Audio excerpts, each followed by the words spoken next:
नमस्कार, जय जोहार। छत्तीसगढ़ न्यूज में आपका बहुत बहुत स्वागत है। चलिए देखते हैं आज की 25 फटाफट काम की और महत्वपूर्ण बड़ी खबरों को।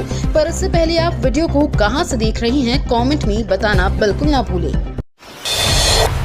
छत्तीसगढ़ में सरकार अब देगी पेटेंट के लिए 20 लाख तक का अनुदान। छत्तीसगढ़ सरकार अब राज्यों में तकनीकी पेटेंट के लिए 20 लाख रुपयों तक का अनुदान देगी। राज्य सरकार ने इसके लिए नए नियम बनाए हैं। नए नियम के मुताबिक अब नवीन स्थापना, विस्तार, स्वलीकरण, प्रतिस्थापना करने वाले सूक्ष्म, लघु तथा मध्यम उद्योगों की स्थापना, सामान्य श्रेणी एवं भ्रष्ट सेक्टर के विनिर्माण, वृहद उद्यमों, विशिष्ट उत्पाद श्रेणी के नवीन उद्यमों एवं स्टार्टअप इकाइयों को इसके लिए पात्रता होगी। छत्तीसगढ़ में किसानों को एक क्लिक में सभी योजनाओं का फायदा। केंद्रीय कृषि एवं किसान कल्याण मंत्रालय द्वारा एग्री स्टैक योजना के तहत देश भर के किसानों का डिजिटल डाटाबेस तैयार किया जा रहा है।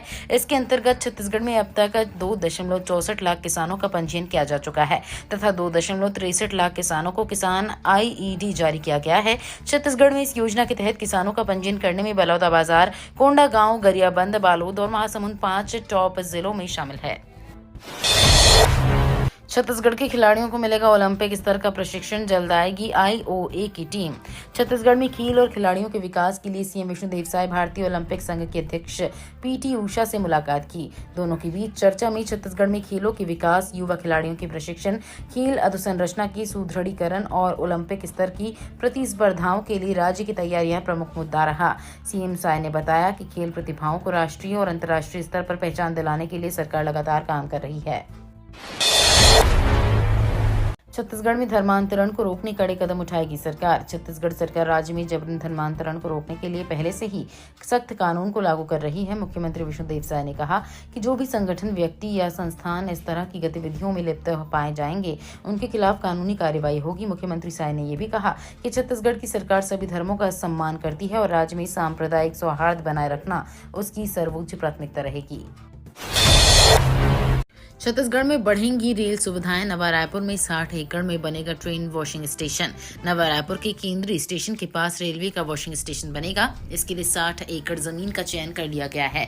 वॉशिंग स्टेशन बनने के बाद बोगियां और इंजन की मरम्मत के अलावा रखरखाव शुरू हो जाएगा। पूरे प्रोजेक्ट की लागत 1500 करोड़ रुपए है। इसके साथ ही छत्तीसगढ़ में रेल सुविधाएं बढ़ेंगी। रेलवे के अधिकारियों के अनुसार खरसरिया से रेल लाइन का विस्तार नया रायपुर तक होगा। यहाँ के ट्रैक को परम लक्कासा तक जोड़ा जाएगा। किसानों का बनेगा डिजिटल फार्मर ID, अब केंद्रीय योजनाओं का मिलेगा लाभ। छत्तीसगढ़ शासन द्वारा कृषि क्षेत्र में डिजिटल क्रांति लाने की पहल की जा रही है। एग्री स्टैक परियोजना के तहत जिले के हर किसान की डिजिटल फार्मर ID बनाई जा रही है। साथ ही कृषि भूमि को आधार से भी लिंक किया जाएगा। इसके जरिए किसानों को कृषि योजनाओं जैसी प्रधानमंत्री किसान सम्मान निधि, प्रधानमंत्री फसल बीमा योजना, किसान क्रेडिट कार्ड, उर्वरक अनुदान, मृदा स्वास्थ्य कार्ड, प्रधानमंत्री कृषि सिंचाई योजना, कृषि यंत्र अनुदान आदि का सीधा लाभ मिलेगा। शहर के प्रयागराज फ्लाइट की बुकिंग बंद। 22 से 4 दिन के लिए शुरू होनी थी विशेष सेवा। शहर के प्रयागराज के लिए एलायंस एयर की स्पेशल फ्लाइट की बुकिंग कुछ घंटे के लिए शुरू हुई और फिर बंद हो गई। फ्लाइट का संचालन महाकुंभ को देखते हुए आज से 26 फरवरी तक के लिए किया जाना था। एलायंस एयर के स्थानीय प्रबंधन ने फ्लाइट शुरू होने की सूचना सोशल मीडिया के माध्यम से जारी भी कर दी थी, लेकिन कुछ देर के बाद ही फ्लाइट की बुकिंग बंद हो गई। अब प्रोफेसरों को मिलेगा इंटरनल बनने का मौका। फैकल्टी की मोनोपोली होगी खत्म। छत्तीसगढ़ समेत देश भर के मेडिकल कॉलेजों में अब MD MS कोर्स की परीक्षा में कोई भी फैकल्टी 3 साल से ज्यादा इंटरनल नहीं रहेगा। नेशनल मेडिकल कमीशन ने ये बदलाव परीक्षा में पारदर्शिता बढ़ाने के लिए किया है। विशेषज्ञों के अनुसार परीक्षा में किसी छात्र को जानबूझकर फेल करने से रोकने के लिए संभवतः ये कवायद की गई है कि दरअसल पहले हर बार HOD ही इंटरनल की भूमिका निभाते रहे हैं। KYC की टेंशन खत्म, किसानों का डिजिटल डेटाबेस हो रहा तैयार। केंद्रीय कृषि एवं किसान कल्याण मंत्रालय द्वारा एग्री टैक्स योजना के तहत देश भर के किसानों का डिजिटल डेटाबेस तैयार किया जा रहा है। इसके अंतर्गत छत्तीसगढ़ में अब तक 2.64 लाख किसानों का पंजीयन किया जा चुका है तथा 2.63 लाख किसानों को किसान ID जारी किया गया है। छत्तीसगढ़ में इस योजना के तहत किसानों का पंजीयन करने में बलौदाबाजार, कोंडागांव, गरियाबंद, बालोद और महासमुंद 5 टॉप जिलों में शामिल हैं। गेहूं की कीमतों पर कंट्रोल के लिए सरकार ने दिखाई सख्ती। हर साल कुछ खास मौकों पर खाद्यान्न फसलों की कीमत एकाएक बढ़ जाती है, इसलिए केंद्र सरकार ने गेहूं की कीमतों पर नियंत्रण रखने के लिए अहम कदम उठाया है। सरकार ने रोक विक्रेताओं, खुदरा विक्रेताओं और प्रसंस्करण करने वालों के लिए गेहूं भंडारण की सीमा सख्त कर दी है। सरकार ने साथ ही कहा कि देश में खाद्यान्न का पर्याप्त भंडार है। सरकार ने कहा कि 31 मार्च तक लागू रहने वाली संशोधित भंडारण सीमा के अनुसार व्यापारी थोक विक्रेता केवल 250 टन गेहूं रख सकते हैं। छत्तीसगढ़ में पहली बार किन्नर बनी सरपंच। छत्तीसगढ़ के मनिंद्रगढ़ जनपद पंचायत में एक किन्नर सरपंच बनी है। ग्राम पंचायत चनवारी डाढ़ से थर्ड जेंडर सोनू उरांव ने सरपंच पद पर जीत हासिल की है। सोनू उरांव ने पूर्व सरपंच गौरी सिंह को चुनाव में पराजित किया। जीत के बाद सोनू उरांव ने कहा कि ये सिर्फ उनकी नहीं बल्कि पूरे पंचायत की जनता की जीत है। नवनिर्वाचित सरपंच ने अपने विकास एजेंडे की जानकारी दी। छत्तीसगढ़ में अब 24 घंटे खुलेंगे पार्लर्स, कैफे और रेस्टोरेंट। छत्तीसगढ़ के मुख्यमंत्री विष्णुदेव साय की सरकार ने एक ऐतिहासिक फैसला लिया है, जिसके तहत राज्य में दुकानें और व्यापारिक संस्थान 24 घंटे खुले रह सकेंगे।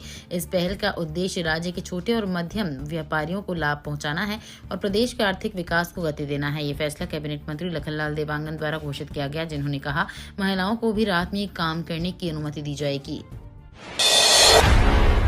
छत्तीसगढ़ में लगातार हार से कांग्रेस में हाहाकार, एक दूसरे पर नेता लगा रहे भीतरघात का आरोप। छत्तीसगढ़ में कांग्रेस हार के बाद बिखरती हुई दिख रही है। हर दिन कोई न कोई नेता अपने ही नेताओं पर आरोप और प्रत्यारोप लगा रहे हैं। एक दूसरे पर कई गंभीर आरोप लगाए गए हैं। पार्टी पदाधिकारी पर कार्रवाई की भी मांग कर रहे हैं। हालात ये है कि अपने ही नेता का कार्यकर्ता पोस्टर जला रहे हैं। हालांकि बड़े नेताओं पर कार्रवाई की मांग करने वालों को संगठन का नोटिस मिल गया है। वहीं आरोपों की जांच के लिए दल भी गठित किए गए हैं। विदेशी फंडिंग पर सख्त। छत्तीसगढ़ के सीएम विष्णुदेव साय कहा एनजीओज की आड़ में धर्मांतरण का खेल बंद हो। छत्तीसगढ़ के मुख्यमंत्री विष्णुदेव साय ने विदेशी फंडिंग पर बड़ा बयान दिया है। उन्होंने आरोप लगाते हुए कहा कि कई एनजीओ विदेशी सहायता लेकर फीस का दुरुपयोग कर रहे हैं। हेल्थ एजुकेशन के नाम पर धर्मांतरण का खेल होता है, ये उचित नहीं है और ये बंद होना चाहिए। सीएम ने कहा कि कई ऐसे एनजीओ हैं जो एनजीओ के नाम पर विदेशी सहायता लेते हैं, लेकिन इसका दुरुपयोग होता है। हेल्थ एजुकेशन के नाम पर धर्मांतरण का खेल होता है, जो उचित नहीं है और ये बंद होना चाहिए। छत्तीसगढ़ नान घोटाला केस सुप्रीम कोर्ट में हुई सुनवाई। साय सरकार ने पूर्व महाधिवक्ता पर रखा पक्ष। सुप्रीम कोर्ट में नान घोटाले केस में छत्तीसगढ़ सरकार ने पक्ष रखा है। पूर्व महाधिवक्ता सतीश चंद्र वर्मा को 28 फरवरी तक हिरासत में नहीं रखने की बात साय सरकार ने की है। साय सरकार ने इस केस में एससी में सूचना दी कि वे नान घोटाला केस में पूर्व महाधिवक्ता सतीश चंद्र वर्मा के खिलाफ कोई दंडात्मक कदम नहीं उठाएगी। न्यायमूर्ति विक्रमनाथ और संदीप मेहता की पीठ ने इस केस में राज्य के उप महाधिवक्ता रवि शर्मा का बयान दर्ज किया। छत्तीसगढ़ आ सकते हैं पीएम मोदी, विष्णुदेव साय ने दिया न्योता। छत्तीसगढ़ विधानसभा का बजट सत्र 24 फरवरी से शुरू हो रहा है। सरकार का दावा है कि इस बार का बजट काफी खास रहने वाला है। सीएम विष्णुदेव साय ने कहा कि इस बार ट्रिपल इंजन का बजट है, इसका इंतजार कीजिए। इस बार का बजट काफी खास रहने वाला है। साय ने कहा कि दिल्ली दौरे के दौरान उनकी मुलाकात पीएम मोदी से भी हुई। उन्होंने प्रधानमंत्री मोदी को छत्तीसगढ़ आने का न्योता दिया है। पीएम जल्द राम के ननिहाल आ सकते हैं। छत्तीसगढ़ का दौरा करेगा इसरो का विशेषज्ञ दल, तकनीकी नवाचारों को मिलेगी सहयोग। छत्तीसगढ़ के मुख्यमंत्री विष्णुदेव साय से नई दिल्ली में भारतीय अंतरिक्ष अनुसंधान संगठन के चेयरमैन वी नारायण ने भेंट कर छत्तीसगढ़ में अंतरिक्ष औद्योगिकी के उपयोग से कृषि एवं अन्य क्षेत्रों में नवाचारों को बढ़ावा देने पर गहन चर्चा की। इस महत्वपूर्ण बैठक में छत्तीसगढ़ में सैटेलाइट आधारित सर्वेक्षण, भू मानचित्रीकरण, प्राकृतिक संसाधनों के संरक्षण और स्मार्ट एग्रीकल्चर को बढ़ावा देने जैसे विषयों पर विशेष जोर दिया गया। भूपेश बघेल को नई जिम्मेदारी से छत्तीसगढ़ में नई अटकलें, रायपुर में दिया बड़ा बयान। छत्तीसगढ़ के पूर्व सीएम भूपेश बघेल को कांग्रेस ने बड़ी जिम्मेदारी देते हुए उन्हें पार्टी का राष्ट्रीय महासचिव बनाते हुए पंजाब जैसे अहम राज्य का प्रभार दिया है, जिससे छत्तीसगढ़ की राजनीति में भी हलचल तेज हो गई है। सियासी गलियारों में इस बात की चर्चा तेज हो गई थी कि क्या भूपेश बघेल अब राष्ट्रीय राजनीति पर अपना ध्यान केंद्रित करेंगे और छत्तीसगढ़ को कम समय देंगे।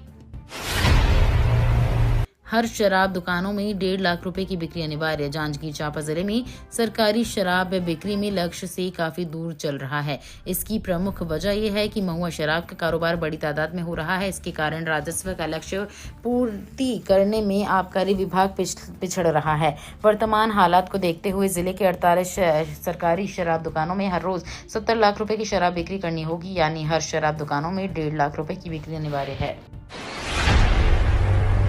शहर में बढ़ रहा कुत्तों का आतंक, अब आवारा श्वानों को कंट्रोल करने चलेगा अभियान। छत्तीसगढ़ के रायपुर शहर के दलदल सिवनी क्षेत्र में 6 वर्षीय बालक वासु पर आवारा श्वानों के हमले की खबरें प्रकाशित होने के बाद प्रशासन हरकत में आया। नगर निगम में कार्रवाई करते हुए न केवल बालक के इलाज पर ध्यान दिया, बल्कि आक्रामक श्वानों पर नियंत्रण के लिए विशेष अभियान भी शुरू करने का दावा किया है। निगम स्वास्थ्य अधिकारी डॉक्टर तृप्ति पाणिग्राही ने वासु के हालचाल लिए और उसके उपचार में जुटे चिकित्सकों से जानकारी प्राप्त की। लव फॉर ह्यूमैनिटी नीव कैंसर मरीजों के उपचार के लिए पहल। राजधानी रायपुर में आज को लव फॉर ह्यूमैनिटी नीव सामाजिक संस्थान के द्वारा 25 नेत्रहीन बालिकाओं के लिए 1 वर्ष की शिक्षा और कैंसर पीड़ित किडनी लीवर प्लांट मरीजों के उपचार के लिए कार्यक्रम रखा गया है। इसके लिए पासिस आनंद ज्वेल्स और न्यूज 24 MPCG और lalluraam.com के दफ्तर में उपलब्ध है। इसके अलावा कार्यक्रम स्थल से भी पासिस प्राप्त कर सकते हैं, जिसमें पद्मश्री भजन सम्राट अनूप जलोटा शामिल होंगे। छत्तीसगढ़ के दक्षिण भागों में बारिश के आसार छाए रहेंगे बादल। छत्तीसगढ़ में मौसम का मिजाज बदल गया है। पश्चिमी विक्षोभ के प्रभाव से प्रदेश में 2 दिनों तक हल्की बारिश की संभावना है। इस बीच अधिकतम तापमान और न्यूनतम तापमान में कोई विशेष बदलाव की संभावना नहीं है। बीते दिनों प्रदेश के 1-2 हिस्सों में हल्की बारिश दर्ज की गई है। वहीं आज शुक्रवार को उत्तर और पूर्व भागों में गरज चमक के साथ हल्की बारिश के आसार हैं। स्वदेशी उत्पादों को बढ़ावा देने की पहल। राजनांदगांव में लगा मेला। राजनांदगांव के स्टेट स्कूल मैदान में स्वदेशी मेले की धूम मची हुई है। भारतीय विपणन विकास केंद्र द्वारा आयोजित ये मेला 23 फरवरी तक चलेगा। मेले का मुख्य उद्देश्य स्वदेशी उत्पादों को बढ़ावा देकर भारतीय अर्थव्यवस्था को मजबूत करना है। मेले में सुई से लेकर बड़ी मशीनरी तक सभी तरह के स्वदेशी उत्पाद एक की छत के नीचे उपलब्ध हैं। प्रतिदिन विभिन्न प्रतियोगिताएं आयोजित की जा रही हैं। छोटे कारोबारों को बढ़ावा देने के लिए केंद्र सरकार जारी करेगी 5 लाख की लिमिट वाले क्रेडिट कार्ड।